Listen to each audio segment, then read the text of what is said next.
Welcome back to the Sith Dominion podcast. I'm your host, Dr. Dana Martin. With me tonight, as has been with us since the beginning of the Maul Shadow Lord show, Eris Corban. Eris, welcome back to the show. Hello, hello. Hello. Now, I gotta jump out of the Dr. Dana Sith Lord guy for just a second. And I didn't tell you I was going to do this, but I'm going to do this publicly. You're an awesome daughter.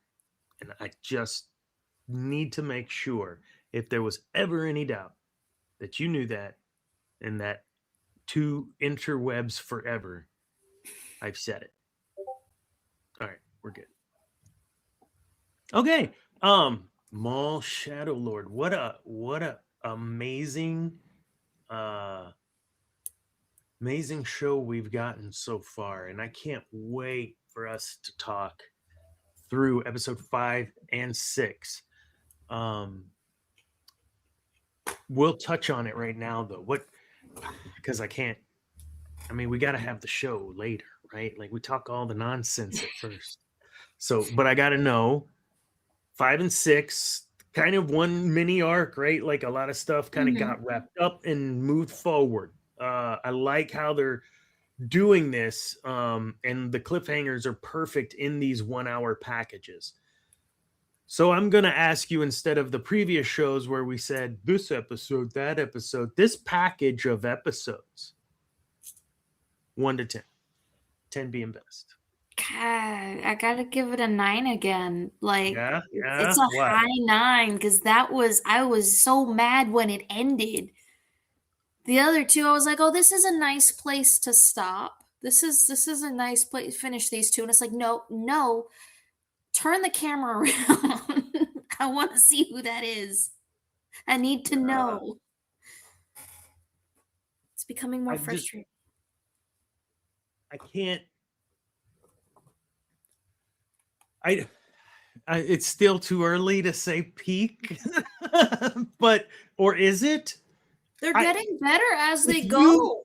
If the world ended now and I did not get whoever's behind the hologram, it's so damn good, I'm okay with it.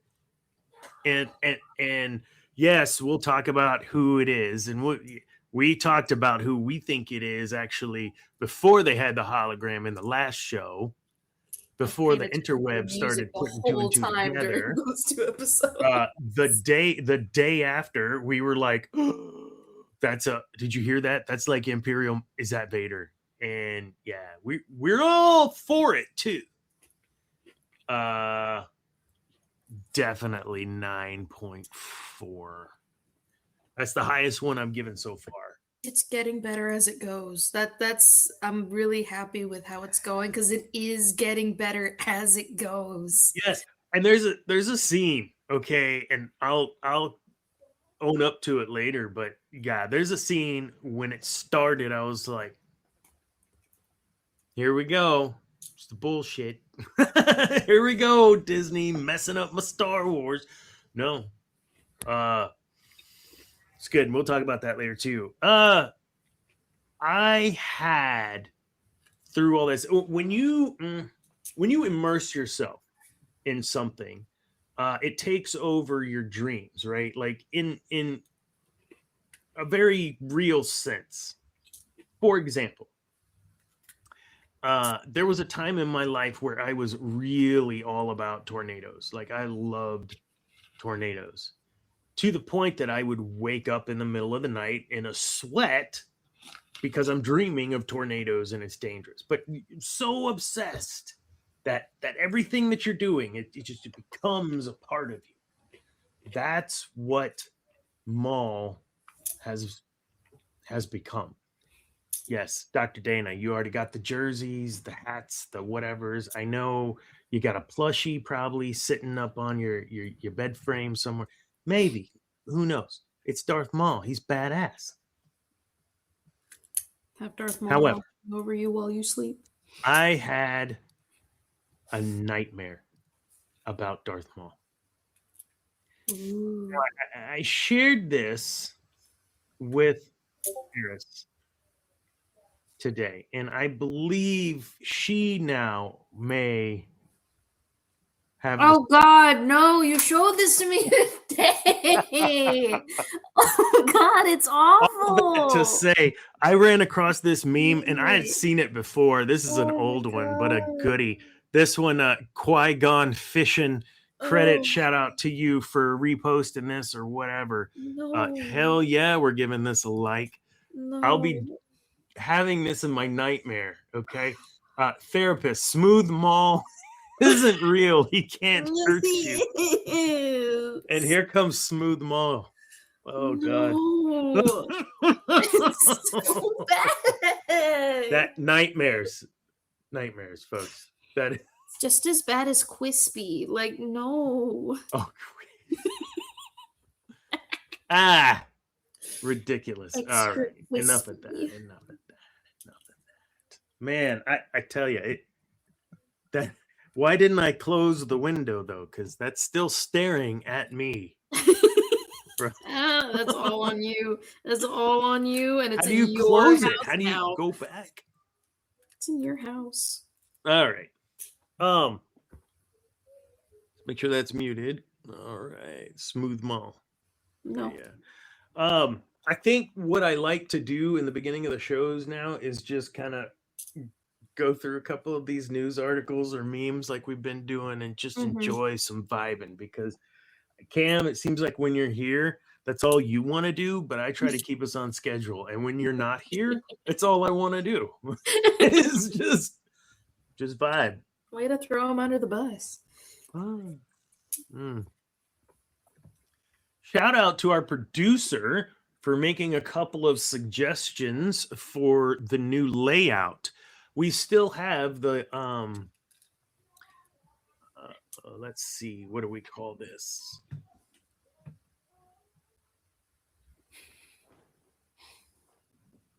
Still have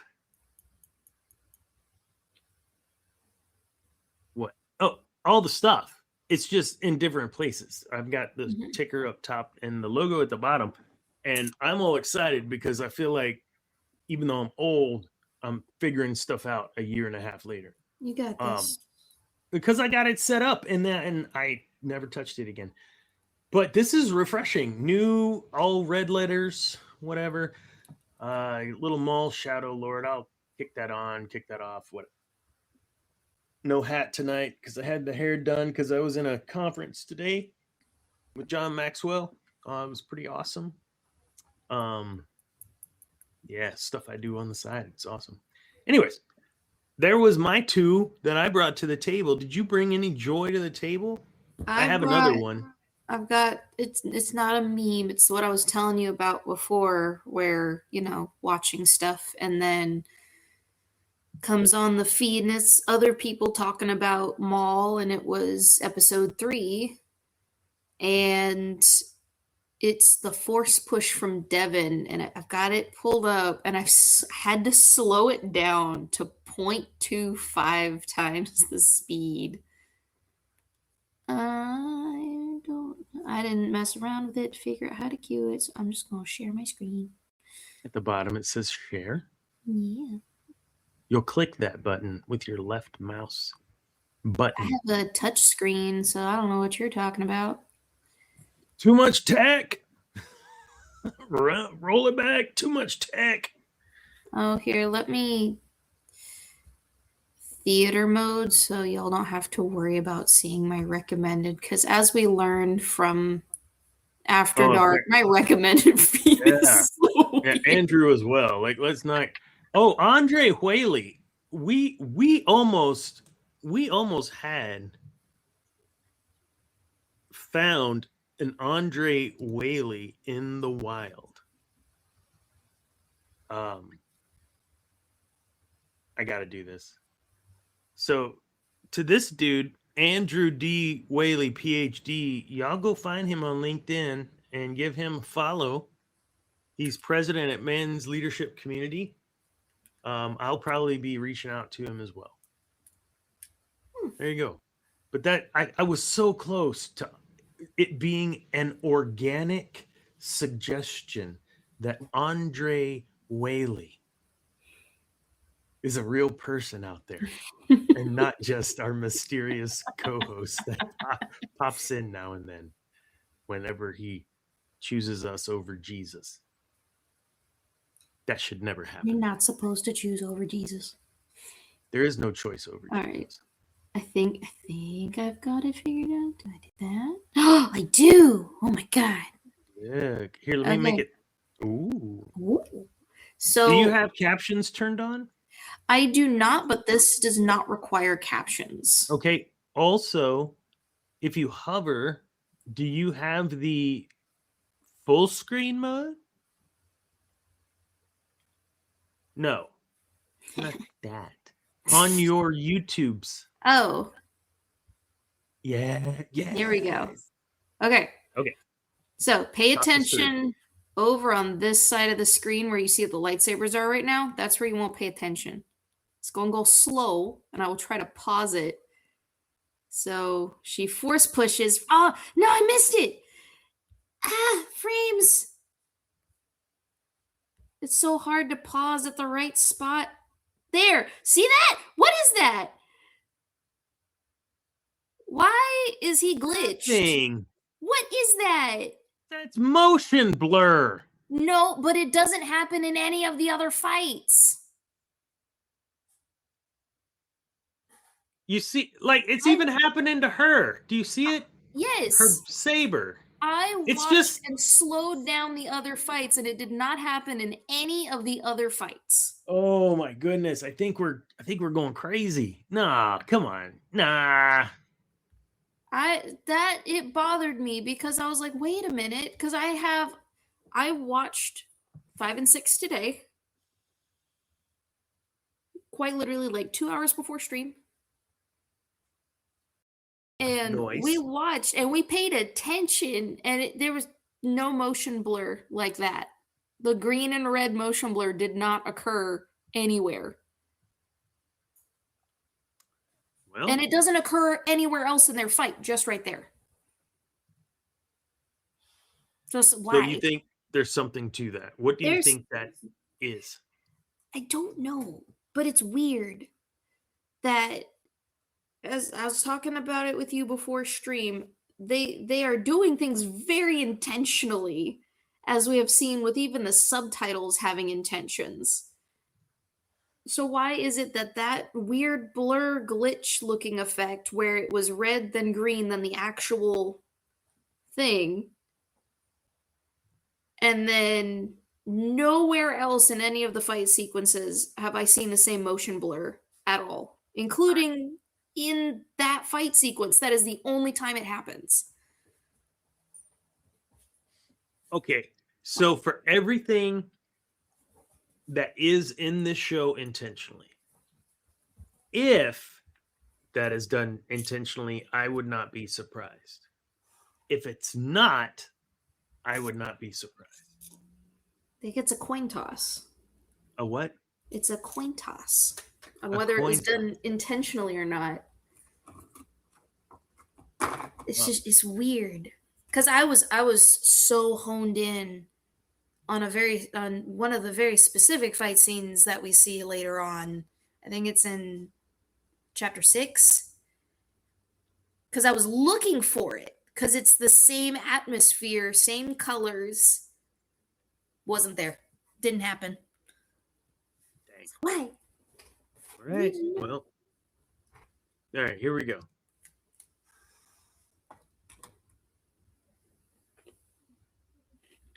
I can't hear it. What? Did you turn the sound on? Yeah. I say yes, but I can't hear it. I know. We got it. There we go. I heard the voice this time. Terrible things. What things? He said you've turned to the dark side. That you... Give me a beat, R2D dog.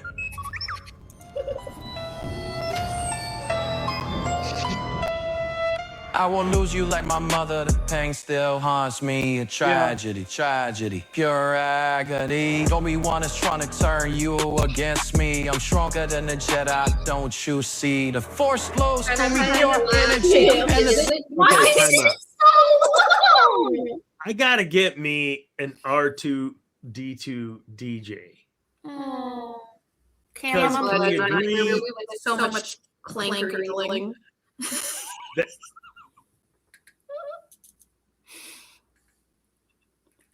I can't believe you used that word and the art in the same vicinity as R2D2. But he is. Shush! Together we can ruin a galaxy. It's my prophecy. Stronger than the chest alone will ever be. They don't bother me. Yeah. Okay. Natalie Portman did a Saturday Night Live sketch. And it was when she was doing, I can't remember the film, but she had a shaved head. Mm-hmm. And she does this whole rap and it's in black and white. Have you seen this? Oh, you got to look that one up. That one's fun. I don't believe what I'm hearing. Obi-Wan was right, you've changed. That man I love is disappearing. I don't know you anymore. The dark side's engineering. Anakin, you're breaking my heart. Now Okay, first of all, whoever did the Anakin voice was perfect. Perfect. Totally whiny. That was terrible. Padme, I'm digging it. I'm falling apart and tearing. You're going down a path I can't follow. My soul hollow, my hope swallow. Deep sorrow, the pain searing. Stop. Are you not digging this? No. It's pretty ridiculous, isn't it? Now, come back. I love you. Oh, wait. Hello there. Oh, no. Liar! You're with him! You brought him here to kill me! Bro, you betrayed the entire... Hold up.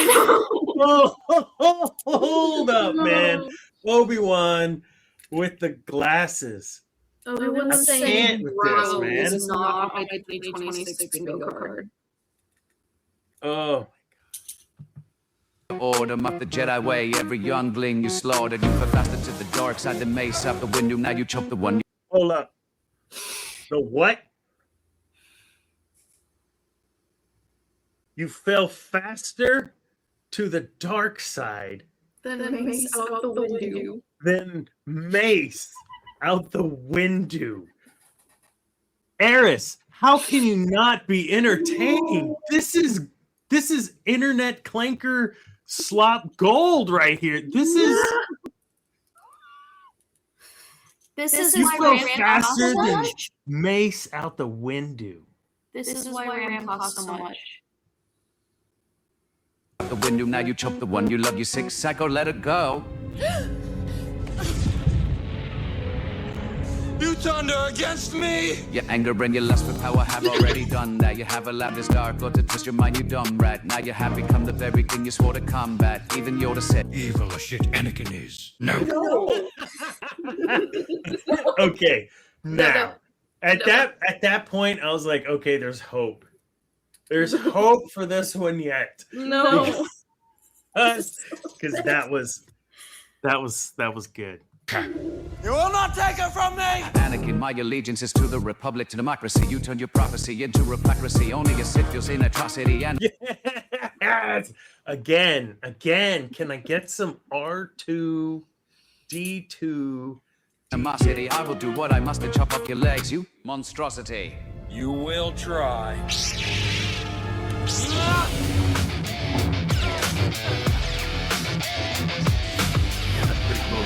R2, hit me with that auto-tune. No. Yeah.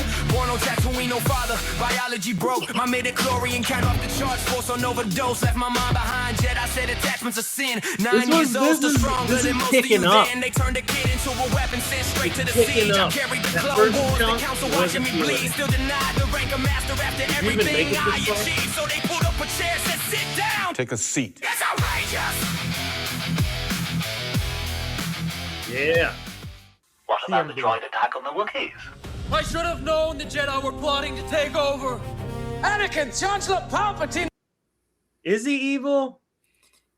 Why is it so long? Okay, yeah, he's totally Is evil. From my point of view, the Jedi are evil. Well, from my point of view, you're a fucking idiot. Okay, that's Didn't we all just, I mean, he said the thing we were all thinking, but didn't ever say out loud. that's so good. That was Oh my gosh. Yeah, you didn't make it this far, did you? no. Yeah, you would have laughed at that. Yeah, I heard you laugh. That was a good one. You Yes. have failed me, Obi-Wan. You have failed me! Now it's over. I'm Darth fucking Vader. Anakin's gone. I got 66 problems. No. But Obi ain't one! That was cool. My old metalcore coming through there. It's over, There's Anakin. more? I am Just a little bit. And then it's done, but yes. high. You overestimate your. Look. It's over, Anakin. I am high. You overestimate your power. I'm on a Jedi mind trip, doing Jedi mind tricks, having Jedi mind ticks, spinning every rhyme slick. Come on, try it, bitch. We're gonna get dinged so many times just for this video. I split siblings quick with a slick twist flick. Every strike hits, just can't miss. High ground physics.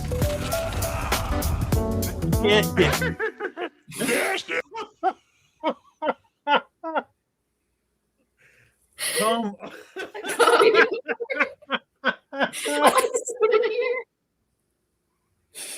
I told you, you've gotta. It's a slow burn. It's like trying to watch Andor. There's a payoff. Trust me.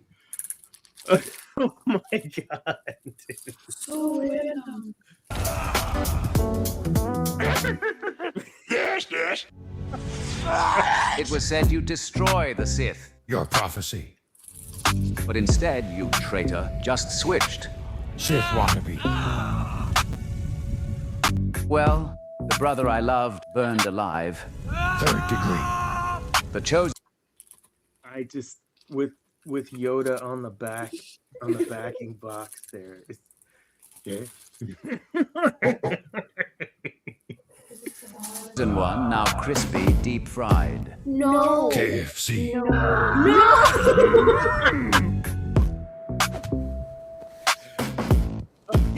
Yes, he puts the shades Holy on. moly. You got roasted hard, man. Nah. I'd call it a tie. There we have it, man. Oh, my cheeks hurt. Good God. Yeah.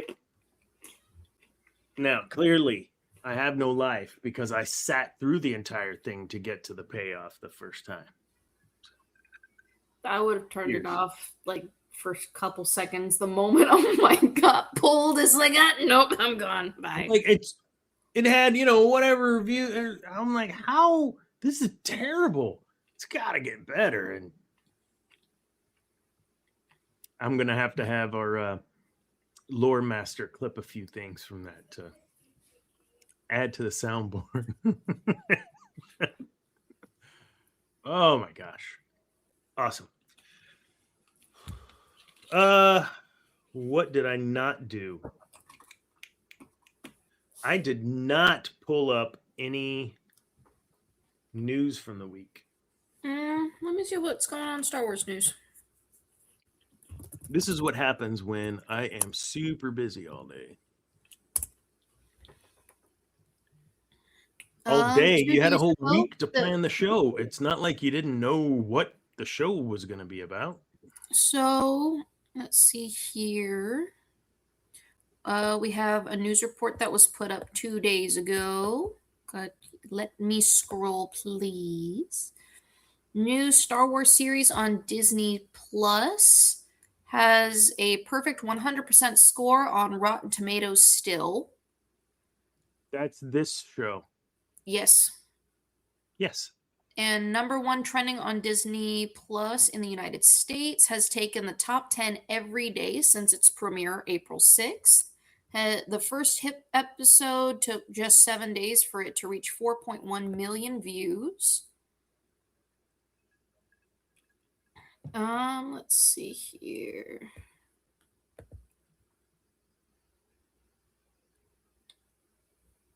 I wonder if there's anything else.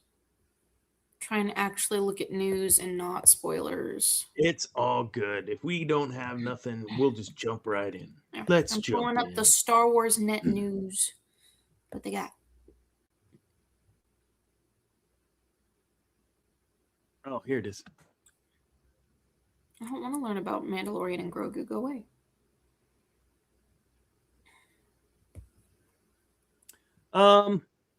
I had something to ask about Star Wars in general.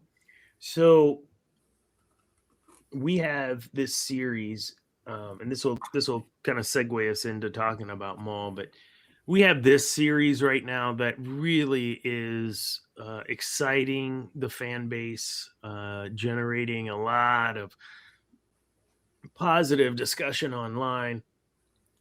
And so the question is, what is different about this show than other Disney-backed Star Wars projects that makes it different in the eyes of the fans? And I asked that question with some evidence of we have a lot of the same shit in this as we have had in other Star Wars shows and series. Pretty much every Star Wars show and series under Disney is teacher-student. Every single Star Wars show by Disney is teacher-student. And that is not the Star Wars universe at large. Mm-mm. That's not the original trilogy. You had teacher-student in the first one for this much of it. Mm-hmm. You had teacher-student in the second one for like this much of it because that it was important to the story. And then you had this tiny sliver teacher-student in the third of the original trilogy.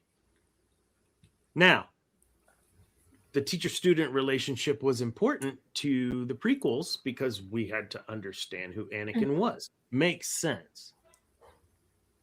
We had teacher without a student and the introduction of Ben saying you need a teacher. Sorry, Ben. He'll always be Ben to me. What's his name? Kylo Ren. Thank you. Teacher-student. And then you had Rey learning from Leia and teacher-student and teacher-student, teacher-student, teacher-student, teacher-student. The Acolyte, teacher-student. What is it? What's the show with the kids? Skeleton Crew. Teacher-student. No, but kids adult. Was Bad Batch teacher student? No, but it was that same relationship of teacher student between what's his name? I can't remember. Not right. Who's the leader guy of Bat? I don't remember. Between him and Omega. Yeah. There is that relationship. Teachers. She's learning from him. Mm-hmm. Maul, teacher student. And to say that, well, that is Baby Yoda, freaking Grogu, Mando and Grogu. What else? I think of another show, and it is Andor. Han Solo. Han Solo. How was Han Solo? I don't know. I'm just Solo's listening not to Star Wars teacher student. That one's not a teacher student. That's why it did so bad. No. And that's why it's so good. What is Rogue One, not teacher student. Mm-mm. That was so good. It was so good. Anyhow, I did have news. I found it. So that sort of theme that keeps running through now Disney Star Wars is detrimental, I think, because it is the same story. And I have yet to give a 10. I'm really worried about this turning into some weird teacher student thing. I don't know. I don't know. Okay, so I say all those bullet points with all of those things to say what then makes this show different. We've seen those teacher student things. We've seen I'd say gore, like life or death and sacrifice and heads being lopped up. We've seen all that before. The blade kind of trailing a little red, that artistry in the saber fighting. We've seen all that before. The story just of Darth Maul, period, doing underworld things. We know of this. We've seen this before. The list goes on. I have a weird thought. What makes this different? I know I started with a question 5 minutes ago, but I think it's important to establish this baseline. It has all the things we've already seen everywhere else. Why is it different? And now I'll shut up and take a swig of whiskey. Whiskey, which to the more do, please sponsor me. That'd be nice. Okay. I have a slight controversial thing on why it feels a little different to me. And it's, as we watched, like, again, it's going to sound controversial, as we had the rise of the feminist movement, and it's got really popular. We saw a lot of female characters that it's, well, I am the woman, and therefore I am stronger than you. And that's kind of all the explanation we got a lot of the time was, well, I'm a woman, so I got better training than you. I'm a woman. I just know how to use the Force. Whereas everyone else had to work for it. And we were seeing that sprinkled in. That's not happening. Devin doesn't know what she's doing. Mm-hmm. She is still a strong female character, but she's making mistakes that are detrimental to the story. And it's not like oh, well, she knew this was always going to happen. It's like, no, she stole something after blatantly being told not to and got arrested like anyone should. It wasn't, oh, no, I'm going to steal something. Oh, no, please, officer, don't arrest me. We'll let you off with a warning. You look nice, and walking away. No, like, she legitimately gets put in jail because she stole. And that's great. I like that we're actually, the characters are actually suffering the consequences of their actions. It's not surprise. You don't have any consequences. I'm enjoying that. I'm enjoying that a lot because you know I can't stand the sequels. No one seemed to suffer any consequences in the sequels. They'd do something stupid and it would just happen to work out. And it's like that. No, I can't do that. That bothers me so much because that's not real. So with what you were saying, we're going to skip ahead like 3 bullets. I know I didn't share the outline. Back in the day, I had the outline I would share, and we just don't do that anymore. But this is Son of a Monkey. Are you going, what is that? 1807, play. Pause, 1707, go. Oh, you gotta go through the, okay, thank you. Okay.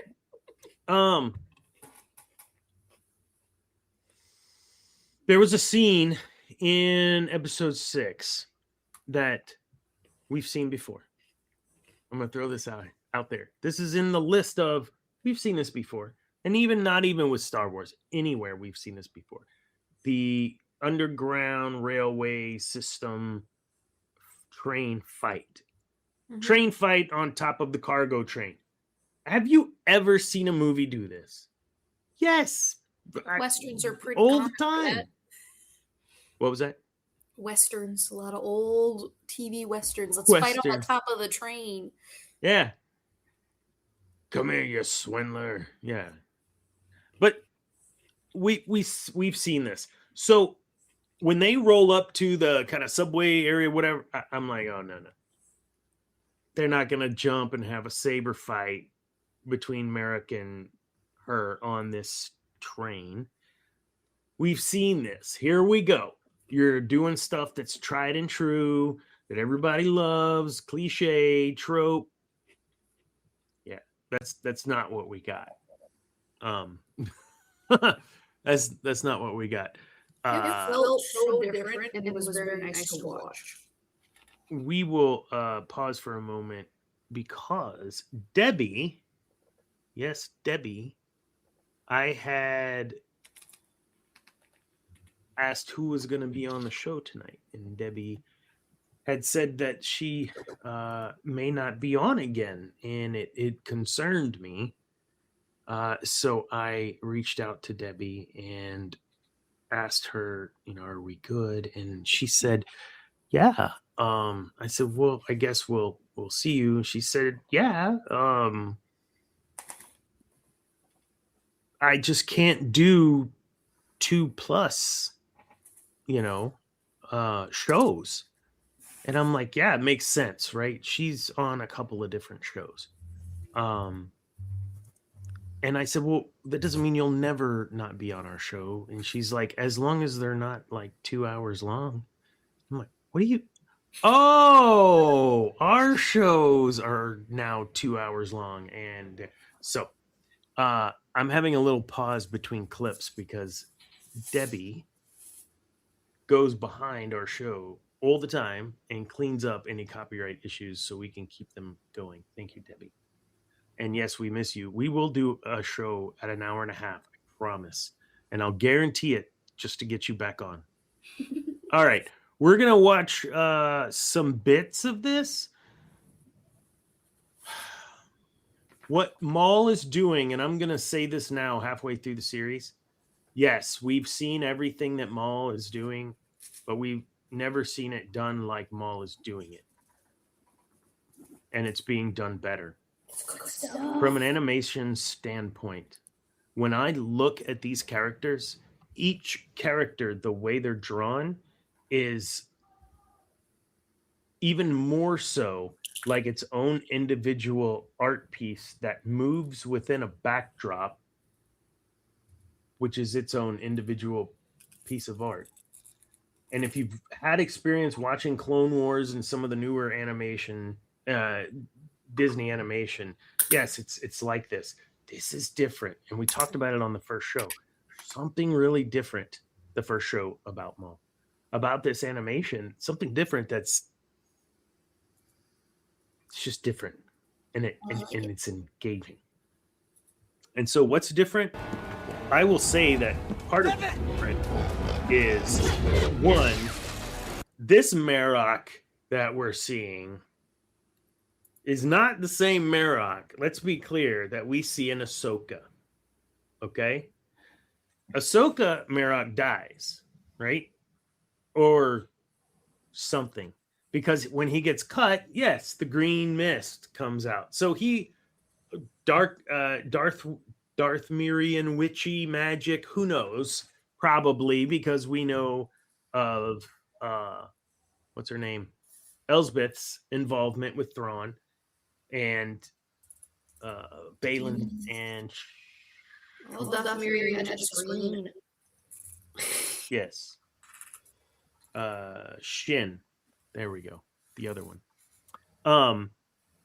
But yeah, this dude is young, and we know from lore that he is also referenced as the first brother.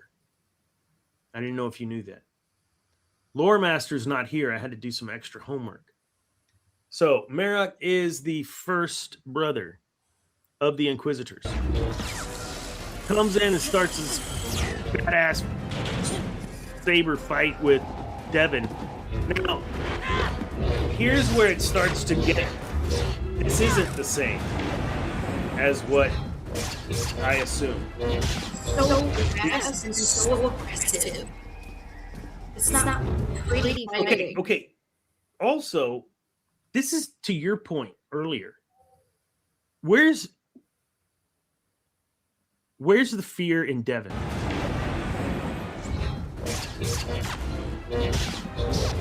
He gets parried here and knocked off her balance, and she doesn't even think twice. She just resizes him up and goes. Dare I say a little Jackie?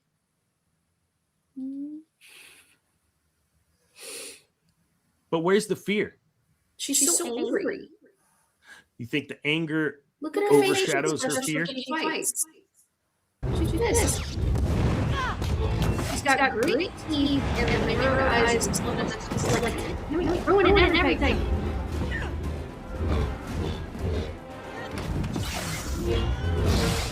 I mean, okay, you're fighting for your life, and I get that, okay? But when I'm watching this, this is now the third time I've seen this scene.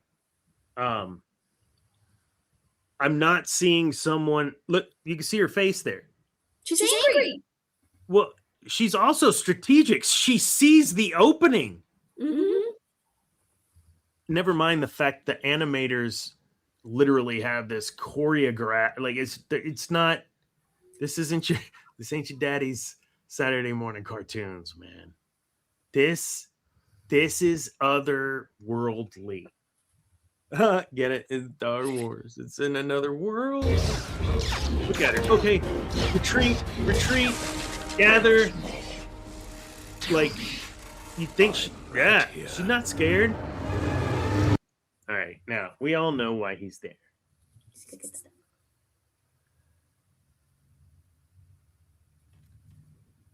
I called it. I love this version of Maul. He doesn't care about Devin.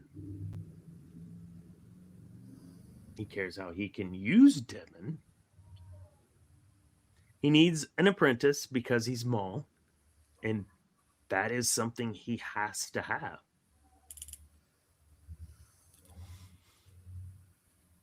So he jumps in the fray here with Merrick and Devin.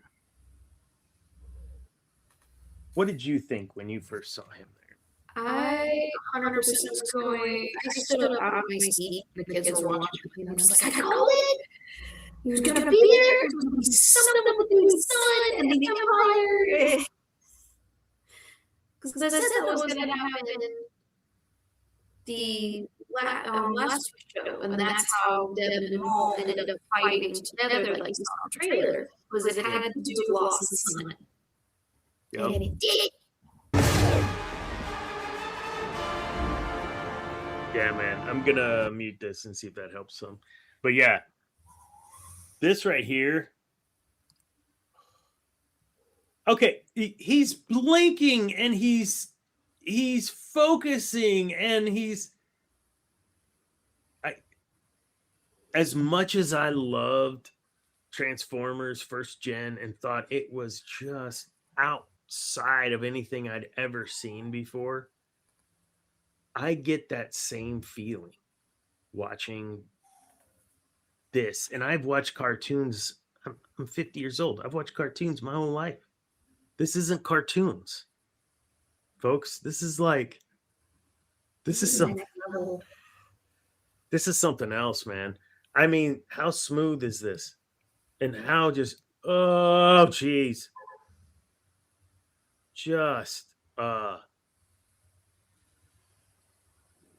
amazing. And that's not a form we've seen him use before. But earlier in the episode, what did we see him doing? He was training. He was training. He was dancing. He was pirouetting. He was Billy Idol, dancing with myself. No, so he there's was training. a thing about this too, that if you watch Devin, she's following with her eyes the entire fight to look where she can enter in to attack, and then she'll get down and she'll stare and watch. Take in all the information and then attack. And I would believe that her master was very thorough in that they had to stick together to survive. So she had to learn to be that. Once someone else is in the lead, it's 2v whatever. I'm the V, like, or I'm the number before the V. I got to watch what they're doing and follow their lead, especially someone who has more experience. And she does. You're exactly right. Back to the training, someone like Maul, who you may at one point kind of put him in the batch of crazies, right? Like he's lost his mind. And yes, the Great Mother not the Great Mother. Oh my God. Those are the Great Mothers in Ahsoka. Mother Talzin put his head back together. He's still broken, of course, but as awesome as everyone believes Maul is, and as wonderful as Maul believes of himself, he is still training. Always. And if that doesn't slide into the Dr. Dana Martin DMILM 1 Minute Wins podcast, I don't know what does within the Star Wars Dark Side universe. And I'm being 100% honest here. Let's look at this. Think about the greatest Sith of all time that we have named. Every one of them was a student of strategy and training. Yes, shortcuts to the power in the Force, but willing to do whatever was necessary ultimately to gain said power. Agree? Yeah. That takes discipline. That takes drive. That takes motivation. Okay, let's get back into Sithy fun stuff. But it's all connected, man. I can't help it. Look at that. Oh. And this is where I'm like, there's just this background, and then there's this piece of art, and then there's this other piece of art. I mean, her Liku are quivering. Watch. Look at that. We got quivering Liku, folks. It almost feels like they set up the animation. Look. But everything else is slowed down around them. Wait, that's probably just the wind because they're on the train. Yeah. Either way, it's moving. And who thinks that that's good? Like, I would have not even cared. Oh, that's it. This show sucks. Her Liku aren't moving in the wind. What? Seriously, like, who thinks of this? I'm glazing on the show, all right. And I only gave it a 9.3, 9.4. 9.4. I know. What am I doing here? What am I doing? Oh, yeah, that was just wonderful. And now you know you're beaten because you can't fight both sides. You have to, here we go. No fear. And then when she gets someone with her, it's like double no fear for that girl. Mm-hmm. She goes, wah, wah, wah, wah, she's chasing him.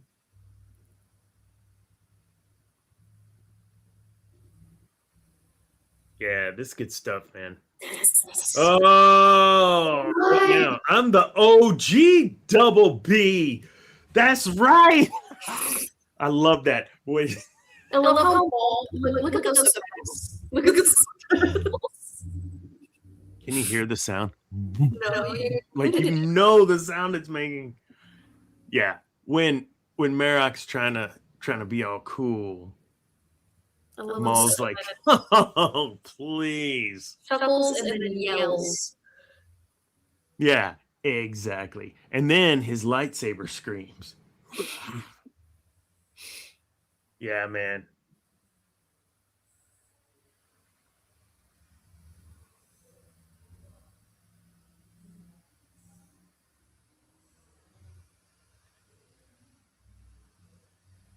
Just beautifully done, man.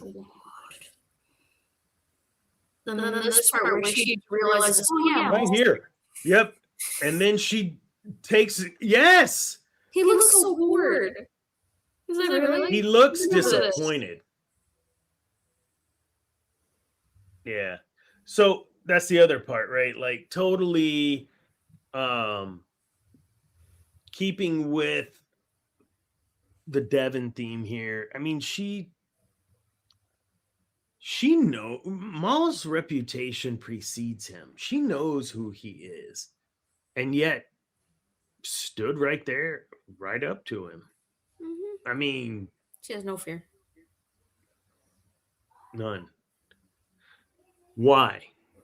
I'm sure there's tons of speculation out there. I have not read any because I just haven't looked. I'm just thinking of this now. Why? Why is she not afraid of Maul with someone? I get it, you're a Jedi, but you've been a Jedi in hiding for several years or 3 years or whatever it is. She doesn't seem to have a healthy dose of fear. It seems to be Docky every single time going, no, let's go. Let's get out of here. We need to skedaddle. There is no healthy dose of fear for her, and that it makes me wonder if that's why Docky tries to keep her so close, is she doesn't have that fear. She wasn't afraid of stealing and getting caught and going to jail. She was like, well, I'll just do it. It'll be fine. It's like, no, fear is healthy. You do need to have a little bit of it, but you just have none. That's dangerous. She is dangerous. So what is it that he's going to use against her or whatever for the dark side piece? Because we know just from the synopsis stuff, when this stuff was released, that he takes on an apprentice is what they said. If that's true, if that's what's happening, I mean, he's attached on to helping. Like, isn't that what you're supposed to do as a Jedi, is help others, or whatever? Paraphrasing. Don't crucify me. I don't know. What is it that he's going to attach to? It's not power. It's not control. It's not the death of a loved one. What is he doing? Or is he going to just keep picking at you're a Jedi, you're supposed to be doing these things? No one ever said the Sith couldn't help anyone. They just usually help themselves.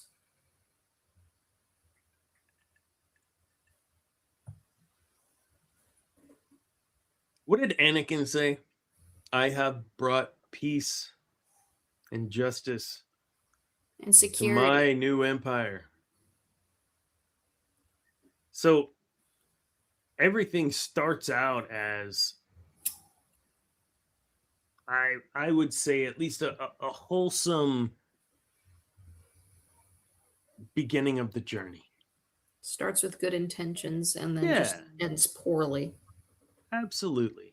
Look at I just finished all 3 of the Lord of the Rings movies, extended editions.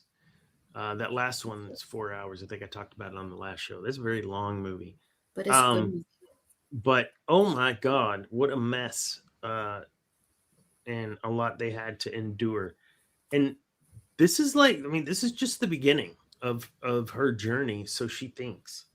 We never hear about Devon again, so we have to assume somewhere within this show, perhaps, she meets her demise. Who knows? I think that would be sad. They're doing a good job of creating connection with this character. Relatable. Are there traits within Devon that you feel you could relate to? If so, what? Definitely, it's those moments of almost every child will have this moment of, why are you telling me to do it this way when everything I am looking at is saying this is the easiest and best option? Why are you wanting us to go to the long route when the freeway's right there? And then you get on the freeway and realize why your parents told you don't take the freeway. I love that. That has actually some double meaning. I could do this the hard way, or I could just take the freeway. Mm-hmm. Ah, but why would your parents teach you to try to get through the hard way so that Why you would my wouldn't be parents try to teach dependent on me to anybody avoid through the Dallas? freeway? Huh? Why would my parents try to teach me to like drive around Dallas when going to Oklahoma and not just drive through? Oh, we drove through it this time and we remembered why we do not drive through Dallas all the way through Dallas in one go. When we lived there, we were 14 miles from office to the house, or house on wheels. And it was an hour and a half both ways. So it was like 3 hours out of my day was in the car to drive 14 miles. It was absurd, the amount of traffic. There's a spot, and the very first time I'm coming up over the top of this hill, and I wish I had the power of the Force. I came up over the top and looked down, and Charla says, "Your exit's right there." And and I said, "That one?" She said, "That one." Okay, my 2 lanes that are way up here haven't even merged down to the 6 lanes that are here next to the 2 exit lanes, one exit, but those are the exit only lanes for those 2 exit only lanes. And I got to get all the way over to not the first exit only, but that second exit only. And I'm in a standard. Nope. And we almost crashed into a semi. We were going 75 on the highway, following all the road signs. Semi decides to change lanes in front of us. We're like, okay, that's whatever. Hit the brakes. We started going 35. Yep. There was no one in front of him. Good luck. And I told Tommy I was hanging on to the handle of the car the entire time we were driving through Dallas traffic. So this is why we always went to Saginaw when we didn't go through Dallas. We forgot to change the GPS. I made it clearly, but it was touch and go. Apparently, I'm not supposed to be nice. I'm supposed to just go. And so while on the outside we have the Sith Dominion and the Sith Dana and the Darth Vader car and all those things, yeah, deep down inside, I'm not a cut you off and flip you off kind of guy. Driver. Not. No, you are an angry driver, but you're not a aggressive driver. Oh. And you are an angry driver. I remember growing up and you yelling things and then saying, "Hey, don't repeat that." Liar! I can't. I don't have the soundboard. I don't have it either. Oh my goodness. Okay. So here is the good stuff here. We're gonna jump to it because it's so cool. Here we go. Sorry, Debbie, in advance. We're not gonna play the audio. That'll help some. So yeah, the first thing that Merrick says whenever he kneels before the hologram is what? My Lord. My Lord, with a capital L. That can be one of 2 people at this stage, from my perspective.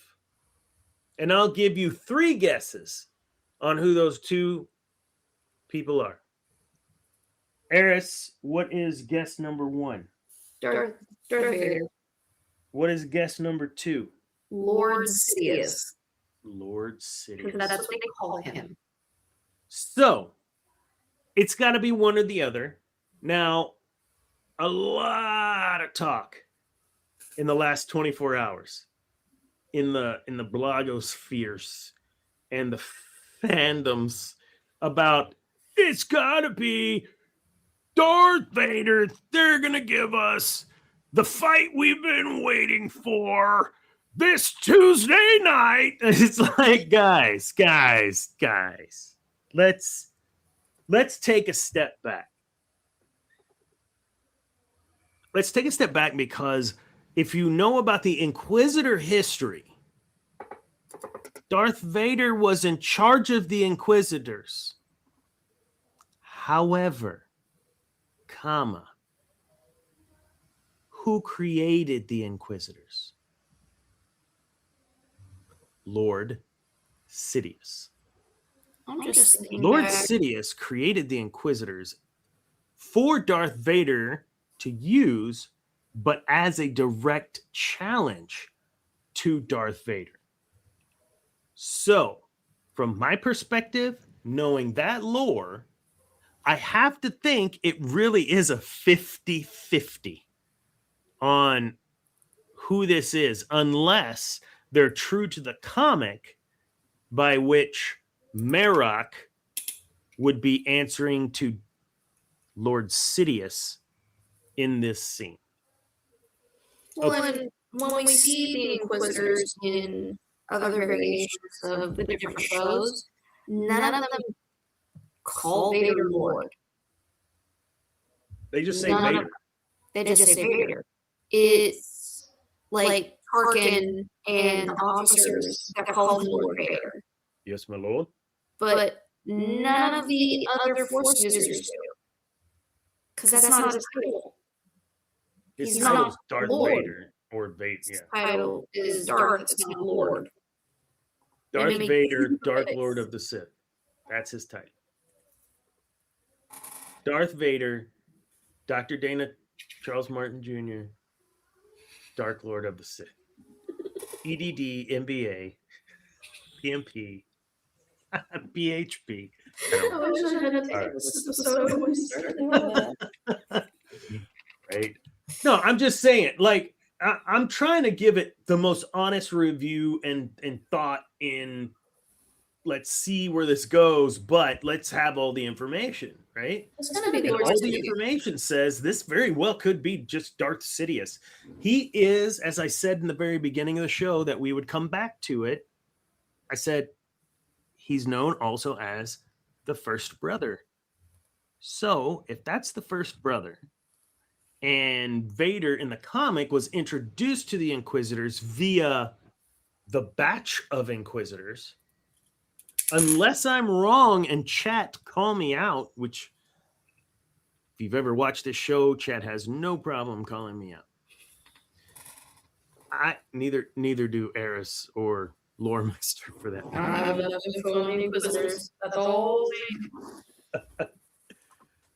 If you go by what's lore, what's canon, not canon, etc., it's in the comic. The introduction to that Darth Vader had was to the Inquisitors as a whole, was the Inquisitors as a whole. It wasn't just this first Inquisitor. So, Wouldn't go ahead. Sidious also have unfinished business with Maul to begin with? A lot of and unfinished nothing to do with business it. with Maul. I mean, the whole when he killed Savage and left him for dead. I mean, yeah. Unfinished business. Here's the thing, and we'll talk a little bit about that here in a sec. It was the dumbest thing that Lundberg, what's the guy's name? What's the detective?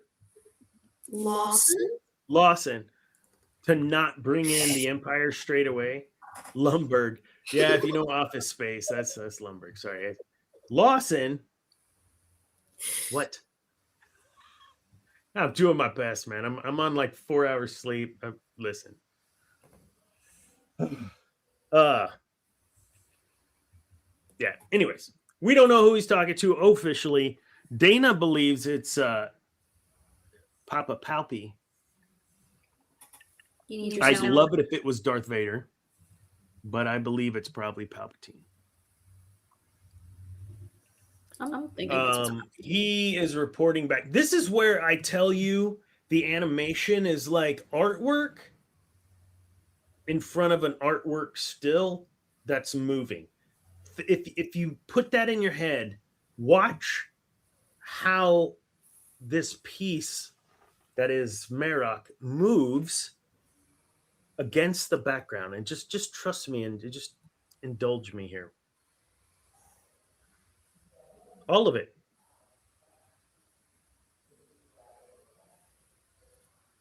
Nothing is still. There's just this realism of motion in how I can't like there's just the right amount of blur to you see I can't look. I'm not Andrew or Andre Whaley. I can't talk in cinemaphile or whatever, however you call it. I can just talk. I like movies, and I do.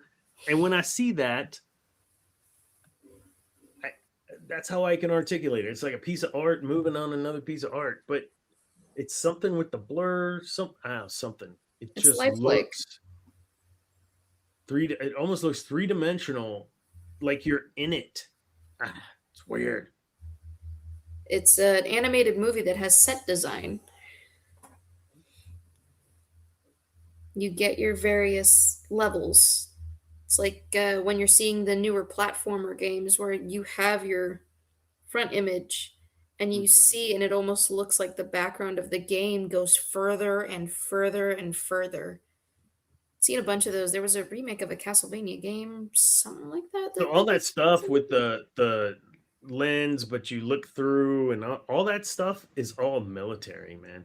Like the Apache helicopters back in like the late 80s, early 90s, whenever the Apache helicopter came out, that was like a big thing. They had to like train their one eye to look at this heads up display, and then this eye would read the instrumentation. Like it was crazy. But now we do that shit. Like we voluntarily put on goggles to have stuff right here so we can look at things in a different way.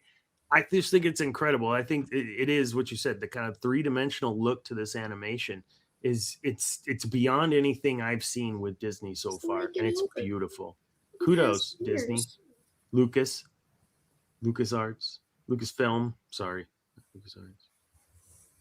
Speaking of art, we sure do have a nice setup. This new TSD at the bottom, YouTube, whatever at the top. I'm liking this, man.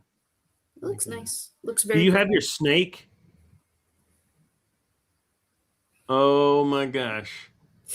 We're getting there. Janae. I mean, Beetlejuice. Well, I'm working on the face right now. Nice. The little face. Nice. And is that a commission, or are you selling? This that is a one? commission, yes. That's a commission. But This you'd is a make one commission to sell. I've got this one as a commission piece. I don't have all the yarn to start the second one for the full commission, but the next piece is supposed to be a piranha plant, and then from Mario. Oh yeah. Yeah, and then a Coraline-esque doll of one of my friend's brothers as a gift for them. Cool. All right. We're going to take a quick peek over here at our guy. Let's go back an episode.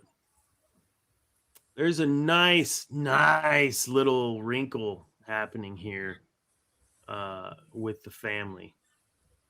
And I think it's interesting.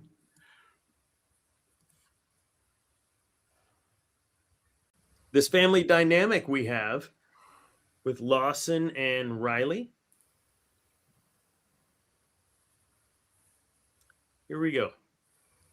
So this is the scene with Riley getting the incoming comm from his mother, and we meet his mother, and she is an Imperial employee, officer, something, totally doing the whole Disney trope of what did your dad do now? You know, the stupid dad bit. Whatever. Dad's just trying to do the right thing, but the Imperial wife, you know, has to slam him a little bit. She trying to convince Riley, no matter what, let's make sure that you comply. Just do whatever the Empire tells you. And then she's called away abruptly.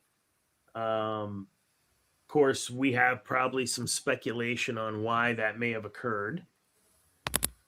Because there's a lot happening on Janix right now with not just Maul being planet side, but a host of pirates being planet side, and those pirate leaders being killed planet side.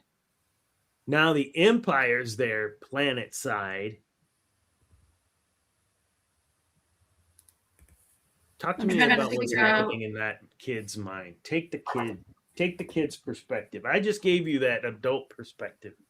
Tell me what that kid going through right now. Look at his face. So to add a little bit to it, I have a galaxy map pulled up right now. Okay. So Coruscant is a core world. Yes. Janix is a mid-rim. Oh, so they're like light years away. Yeah. They are very far from each other. Yeah. Which just adds to it. It's like, I need you to be here. Well, it's not just work. It would probably take days for her to even begin to start heading that way. Yeah, you like we all saw like space travel in it seemed instantaneous, right? But it's not. Even hyperspace is not instantaneous. I was going to look that up real quick, but y'all don't have to look at that. There we go. So he's saying Janix. No, it's mid-rim.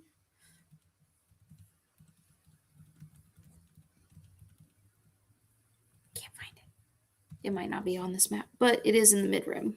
I know that much. And Coruscant is, I can't remember if it's core world or deep core. Several weeks. So a journey from the core worlds like Coruscant to distant areas like Outer Rim takes several weeks. About a month is standard commercial hyperflight. Fast like Jedi or military can do it within a few days with their hyperdrive. So depending on the hyperdrive, anywhere between a few days to several weeks.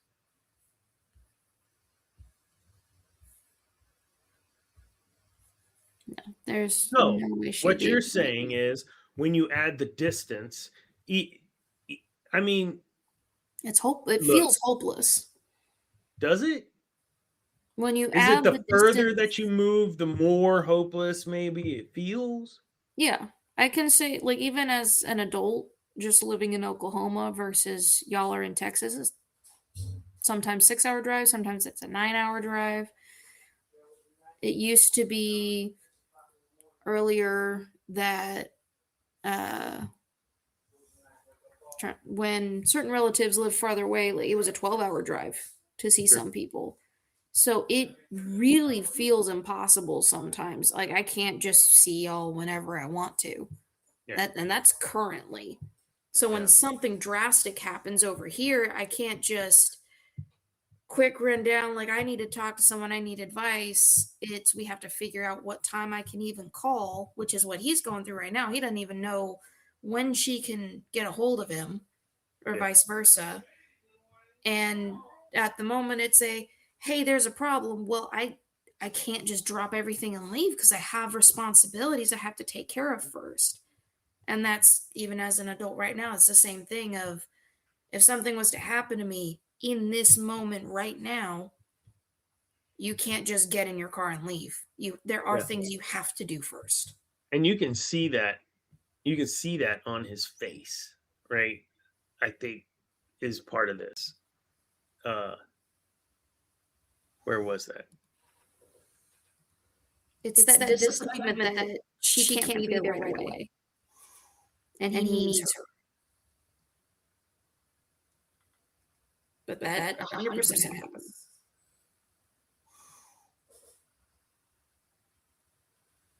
Yeah, tell your dad to cooperate, blah, blah, blah.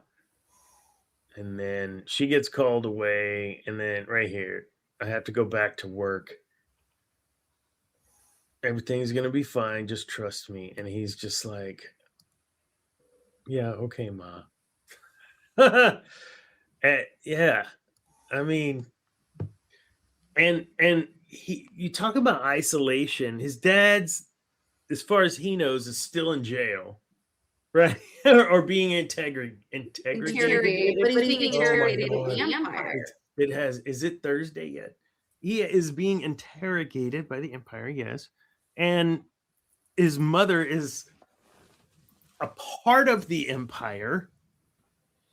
And he's there with nobody. And even Two Boots, poor Two Boots, is getting told, take off them non-standard issue boots.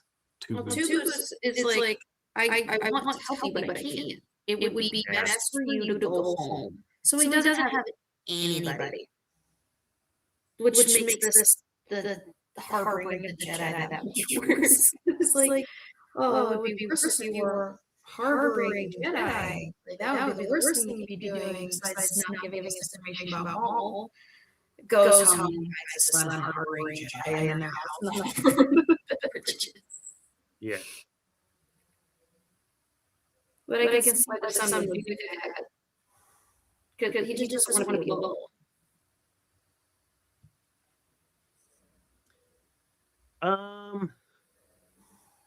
So lean into that, because I'm going to play, well, stick a pin in that, and we'll lean into that here in a minute. Let's take a look at Devin to lead into what we're going to talk about after that.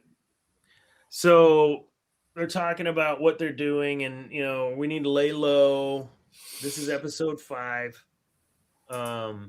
She's troubled, and, you know, what are we doing here? Is this what the rest of our lives, we're just going to be running and hiding? And this seems like a big waste of time. And this is what I was alluding to before, right? Like the temptation or the seduction of the dark side is subtle.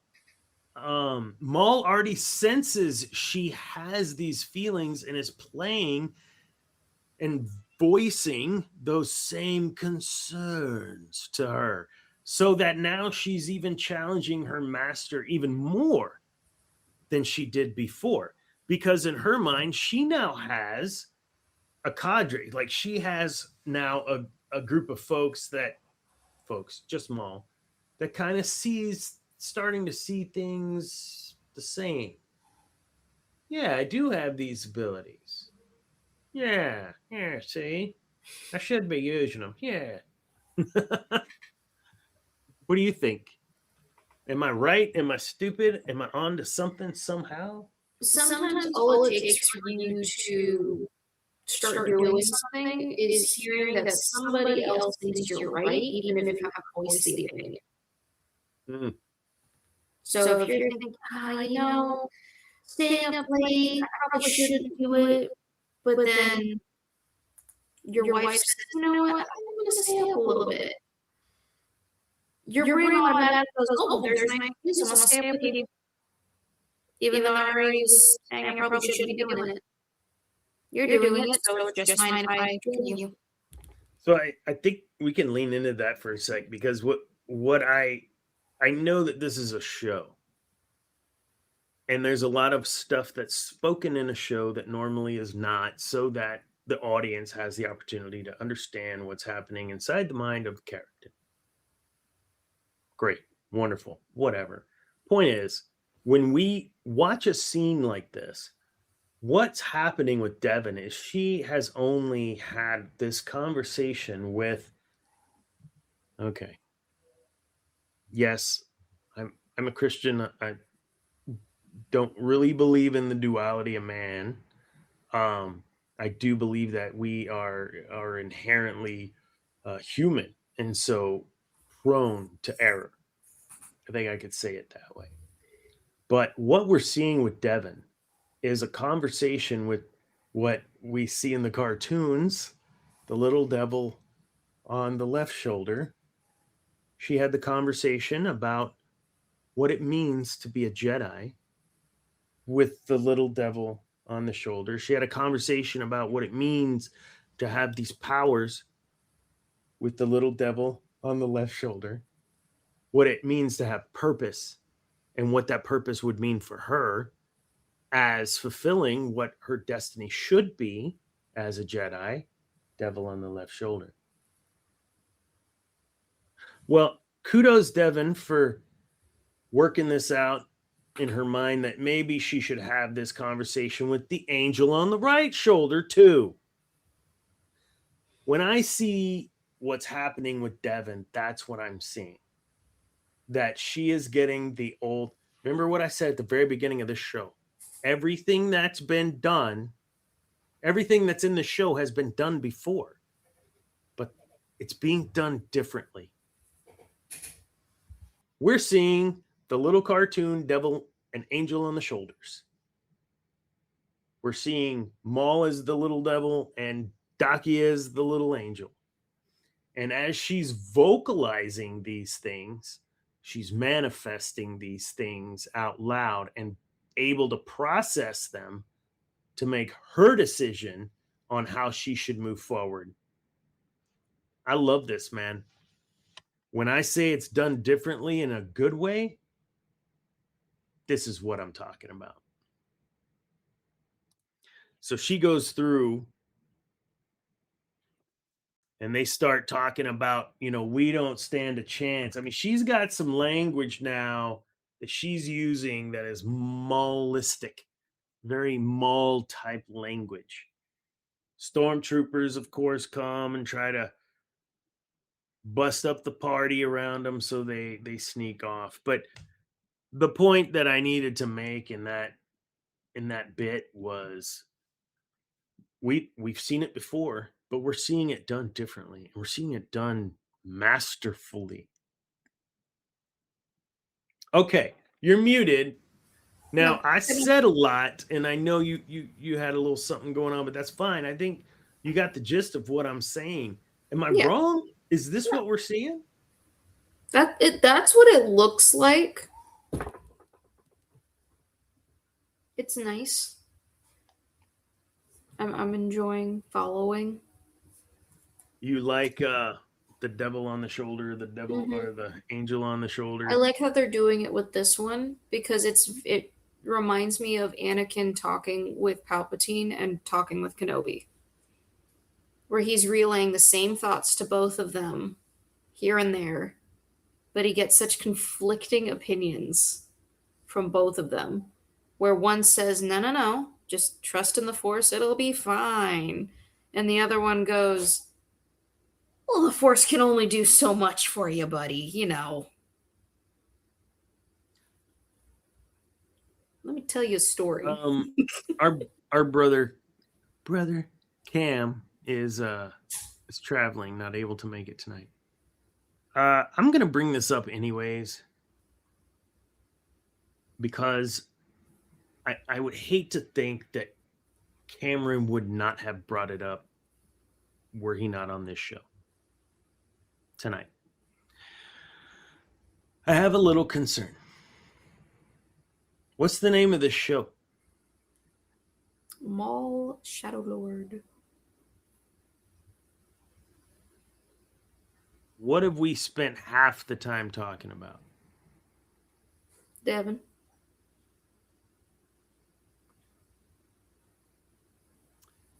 And I'm going to go out on a limb and say, actually, who have we spent 75% of our time talking about tonight? Tonight, Devin. Okay. I know you know where I'm going with this and why I would mention Cam. I hope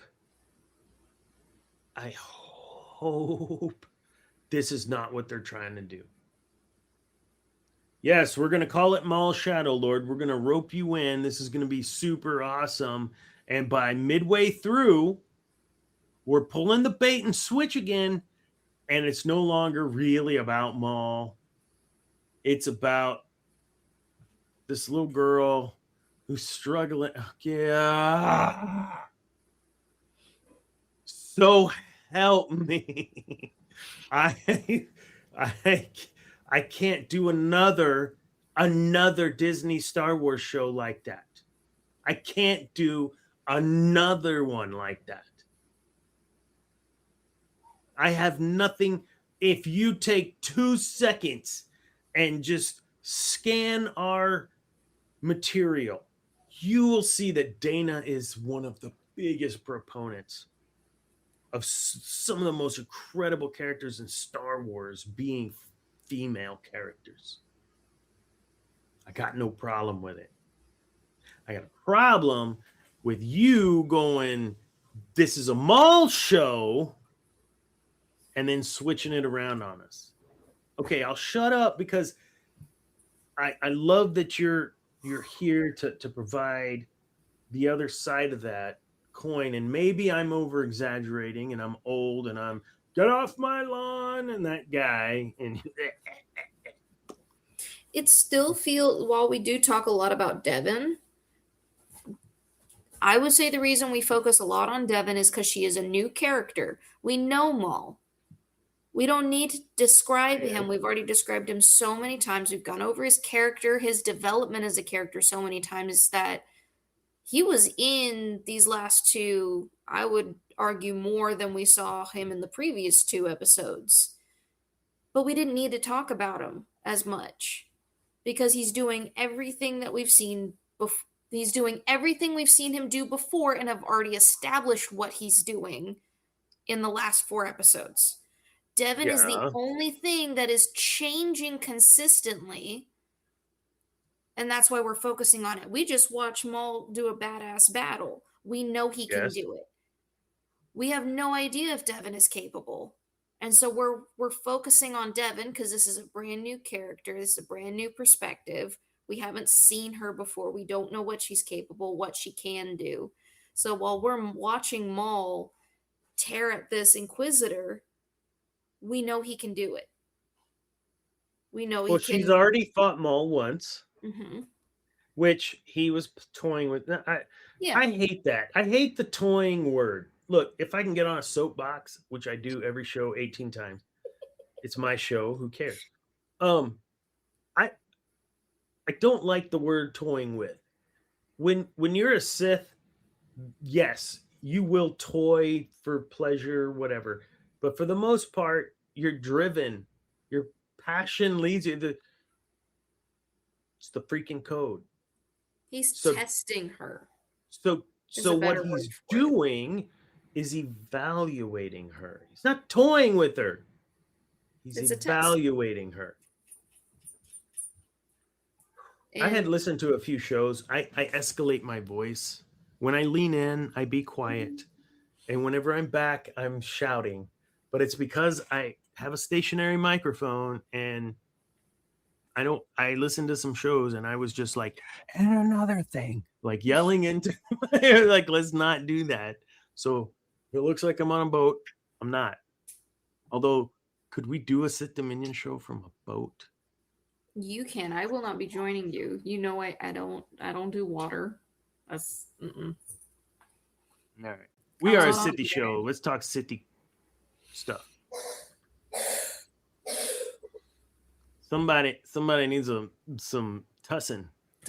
Small child. Put some tussin on it. Here we go. I want to talk about this for a second. I love this force power. We're going to talk about this. Google what the force power is called because I can't remember now. I'm blanking because I'm exhausted.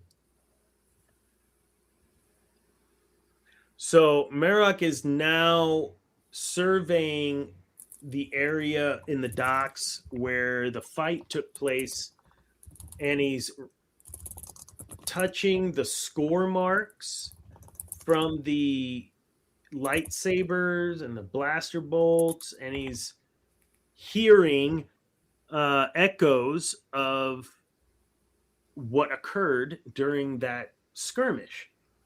We have seen this force power before several times in several shows and several other mediums, like Cal Kestis. Cal Kestis has that power in the Jedi, new Jedi series games. You'll go up to an artifact and you'll lay a hand on it and be able to sense and put together in your mind. The Force puts the vision in your mind of what happened in that moment, and you hear the voices and see traces of, depending on your level of experience and strength in the Force with that skill. But Lore mastered. I found it. What is it called? It is called psychometry, or known as force psychometry, echo or sense echo. Sense echo is what it's called in the Old Republic. Yes, Quinlan Vos, Cal Kestis, and Ahsoka Tano have been seen using Quinlan it. Vos, yep. I didn't remember Ahsoka. Ahsoka uses it to hear Sabine's past duel with Shin Hati by going to Sabine's. Oh, that's right. You're on that platform thing. Yeah. Platform. It's not. It's like a monument thing. It's a thing. It's a place where things happened. Where was I? Oh, so yeah. That I love that they brought that Force power in. That I think kind of locks it in more canon-y than it already kind of was. That's a Force power that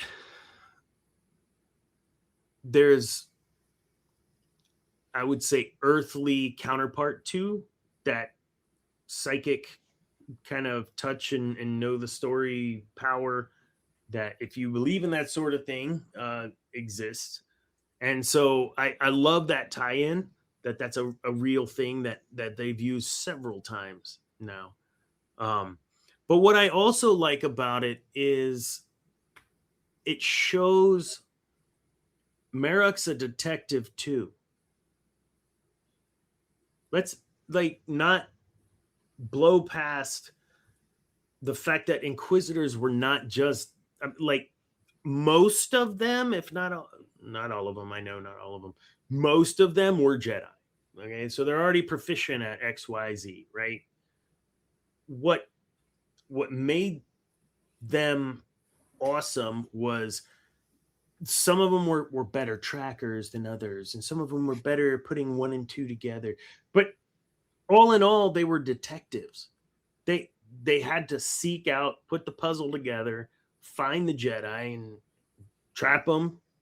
Once you find them, then what? You already had to have a plan on how you were going to capture, kill, convert, whatever you were going to do.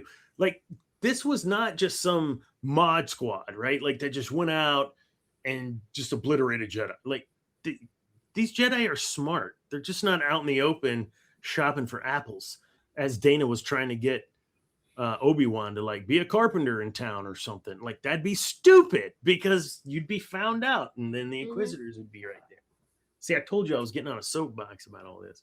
Anyway, point is, I love that they're bringing in that methodical, surgical detective work into this, not just with Lawson. I said it right. Not just with Lebowski. No, but definitely, but with Merrick as well. And now you have this. Now just indulge me, and I'm talking a lot, but you've got Lawson is a detective. Mm-hmm. You've got Merrick, who's a detective for his side. You've got the bounty guy, or you got Merrick. I'm sorry, you've got, oh my God, Maul, who's the mark, who's the target. So Maul has to outwit, here in the next couple episodes, 2 very good detectives working on both sides. And we throw into the mix the potential, though I'm not sold on it, of a Darth Vader arrival and a 3rd tracker on the list.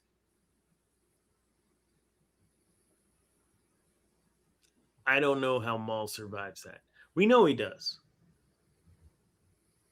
but I don't know how he survives that. I don't think he's going to have to deal with Lawson, because like I had predicted beforehand, I think Maul's going to hang on to Lawson's kid.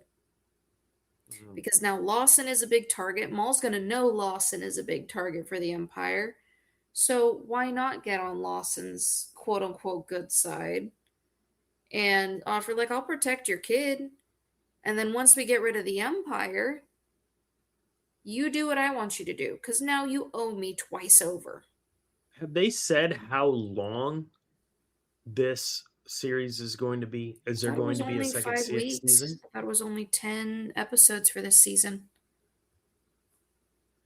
I'm just thinking if, there's supposed to be this, she's supposed to end up being Dark Talon or whatever. Like, we're halfway through the series. Like, you better hurry up with it. Like, I don't know how they're going to do this. And you want to throw in a potential Maul Vader sync. I think if they're smart, they lead us up to the point that she maybe gets her tattoos and comes out of the shadows as Darth Talon right at the time that Darth Vader arrives to the planet. You do something like that at the end of season 1, where everybody will be waiting. I have good news. Okay. And bad. So yes, there is only going to be 10 episodes in season 1. Maul Shadowlord has been greenlit for a season 2. Oh, I felt like Chris Pratt just then. Yes, it was announced. I'm looking for when it was announced. When did they announce that? Where have I been? Okay, so April 2nd, 2026, not only will Maul have his revenge, his journey will continue with a second season of Star Wars Maul Shadowlord. It has been announced with a continuation. When are they looking All at right. It doesn't say when the continuation starts, but... All right. Sam Witwer, listen to me. Okay? Because I got ideas. All right. First of all, if you guys already have it planned to meet Darth Vader in season 1, you're a fool. You've been greenlight. You're not a fool. You don't make those decisions, Sam. You're a treasure. I listened to our last show. We glazed over that guy for like 35 minutes. We watched Sam Witwer videos and talked about how wonderful he was for 35 minutes of the Sith Dominion. He's not even a Sith. Well, actually, he is Darth Maul, kind of. Him and Rey. What are you doing? What are you doing? What am I doing? What are you doing? See if I remembered. Did I tell you that he had posted last week? It was like right before our show. Did we not play that clip of all clips? No, that his dogs get afraid of him when he rehearses the Maul voice. Yes. I couldn't remember if we talked about it, but it popped up on my feed again. I'm like, oh my god, he's got a little pit bull, and it's so cute. Awesome. The fact that the pitty gets afraid of him when he practices lines. We've got this one last little bit. I just want to throw a little monkey wrench into this, okay? I think we have an unknown in this show. And it's not Spybot. I love Spybot. He's got to be one of my favorite droids. Let's see what NPC. All right. Yeah, we got a wild card here, folks.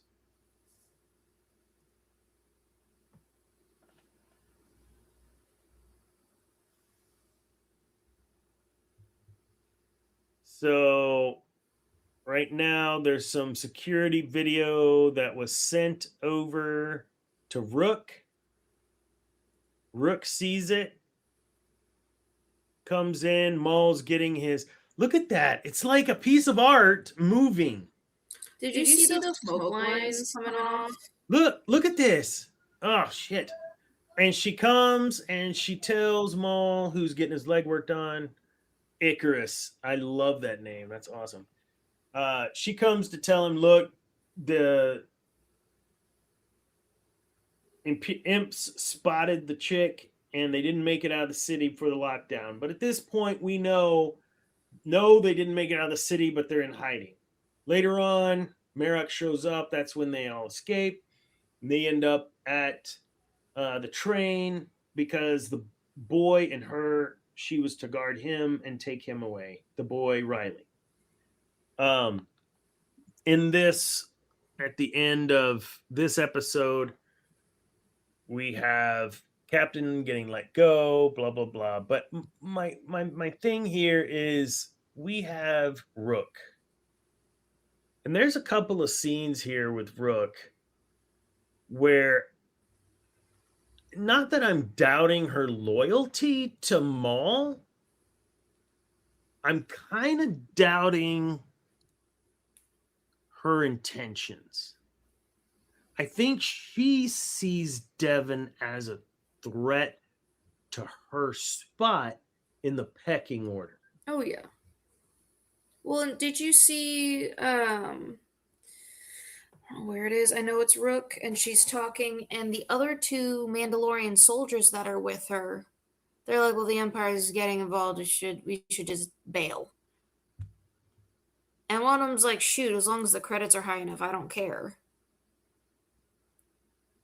But their loyalty is already in question. They're like, no, we ain't sticking around for this. Yeah. Which, once again, that's almost the devil thing again of she's got one that doesn't care and is like, no, it's Empire, whatever, we got this. The other one that's like, we did not sign up for this. This was not a part of the plan. This was not a part of our contract. This is dangerous. We've gone too far. Yeah. I found it interesting how she's constantly being asked to keep Maul informed of her.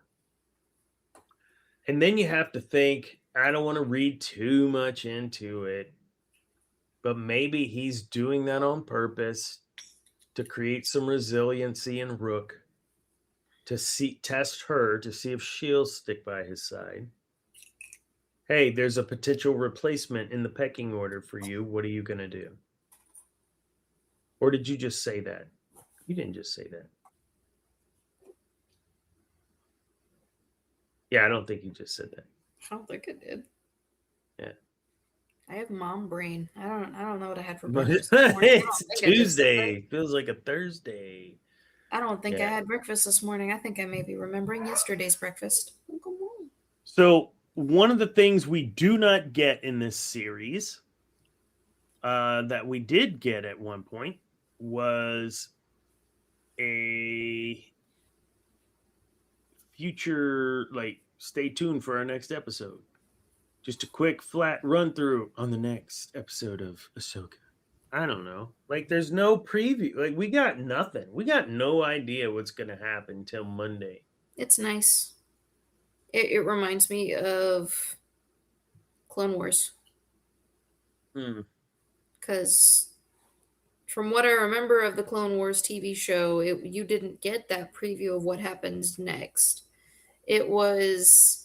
You had your narrator doing the cool Star Wars narration of, hey, this is everything. We're going to give you 2 minutes rundown of everything that's happened in the whole season. Go. Right. And you're like, oh, that is flashbang of information. We don't have that here either. We don't get the flashbang of information. We only get, well, you get what we feel is necessary for you to understand what's happening in this episode. Which that's also nice. Yeah, these are we're going to share this as we close out our show, just because, and we might do this with these guys. This was Charlie Hopkinson. This is, I don't think this is this the original guy that does these? Maybe. I have no idea. I love these. The Force Ghost, Obi-Wan, and Qui-Gon. No, Obi-Wan is not a Force Ghost, I don't think. Either way. Obi-Wan, Qui-Gon, and Anakin. Anakin just sits there with that stupid grin on his face, and he's just drives me crazy. Do you watch these? Anytime you send them to me. Oh, these are great. Unmute. Turn that up. Here we go. I haven't heard that music since We're watching a television show about Darth Maul. He gets his own TV show. We're contractually obliged to watch it. So Disney rewarded my killer with his own TV show. He's quite a popular legacy character. I haven't had a spin-off yet. You know, if there's a queue for spin-offs, then I should be ahead of murderers. You may still get a spin-off. That door's not closed. Qui-Gon and Bogu. Philbot. Qui-Gon and Philbot. I'm not happy. Not happy one bit, Obi-Wan. It would need to be Qui-Gon and Qui-Gon and Philbot. I would watch Qui-Gon and Dooku.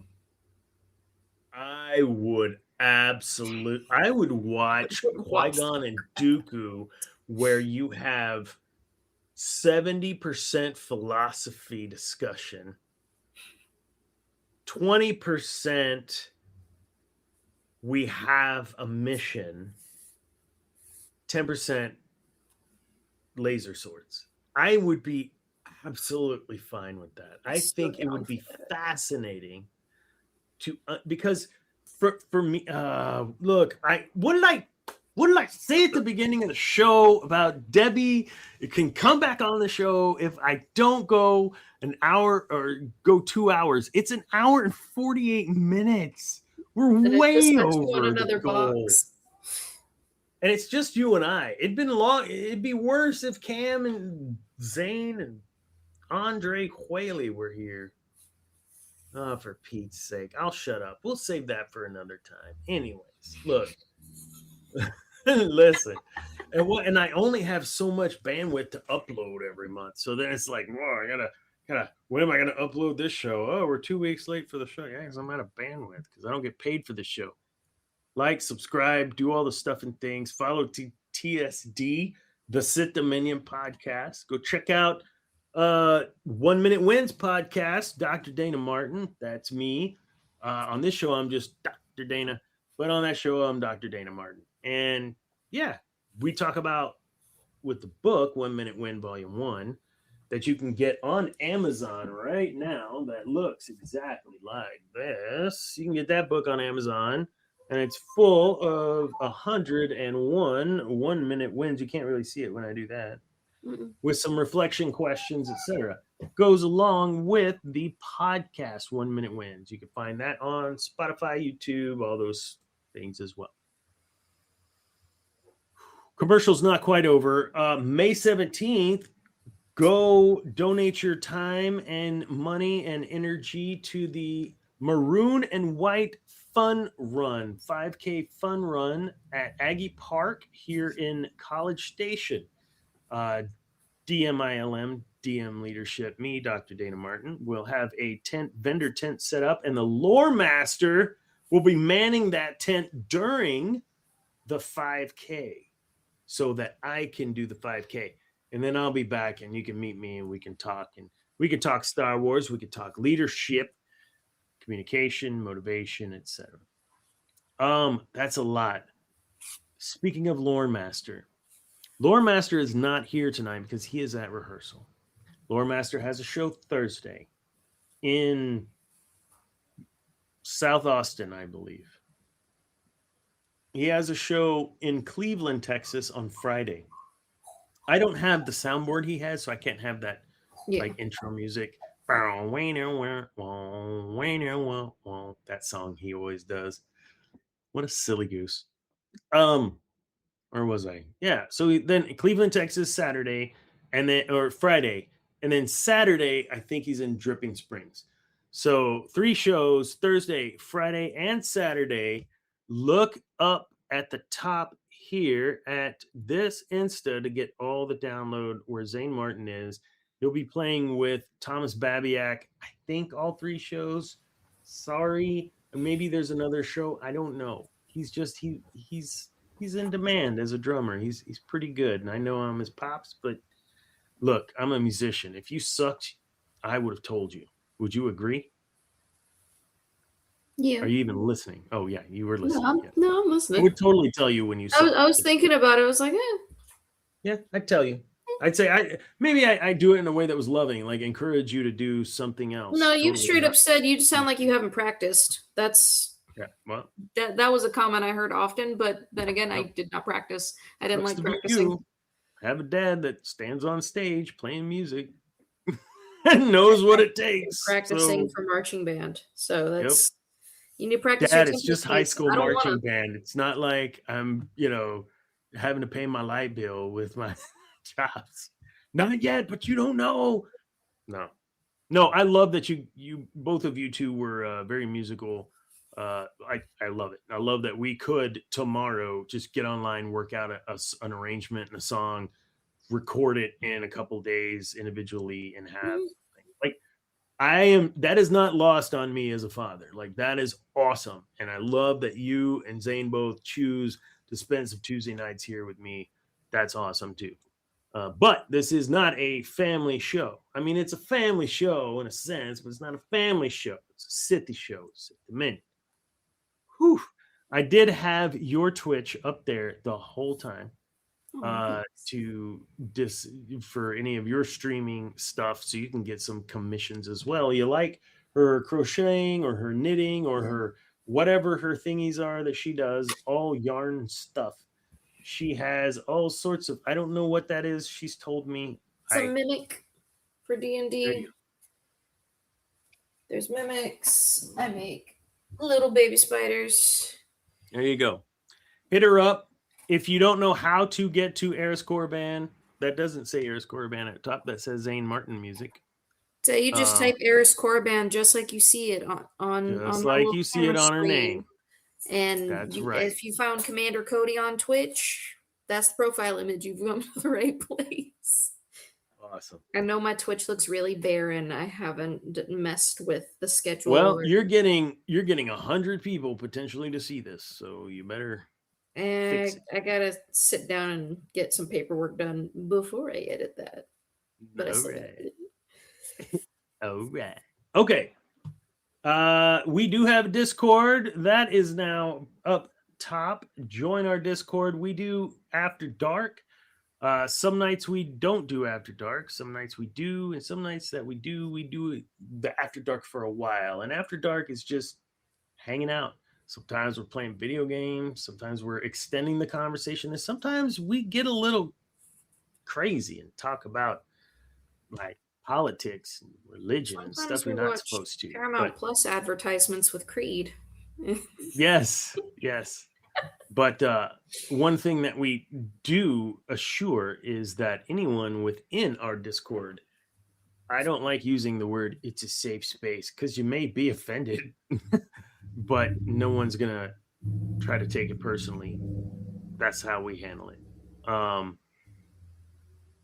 What was that? That was a truck. Okay, I heard that from here, and I'm like 1,000 miles. That was the next block over. No, we keep it respectful in the Discord. Don't misunderstand. But we also keep it very real and truthful. It's a lot of fun, especially when we get on the Sithy stuff. So, good night, folks. We will see you all next week for episodes 7 and 8 review on Tuesday at 8 p.m. Central on YouTube, on Twitch, and on Facebook. Always remember, kids, peace is a lie. There's only passion. Good night.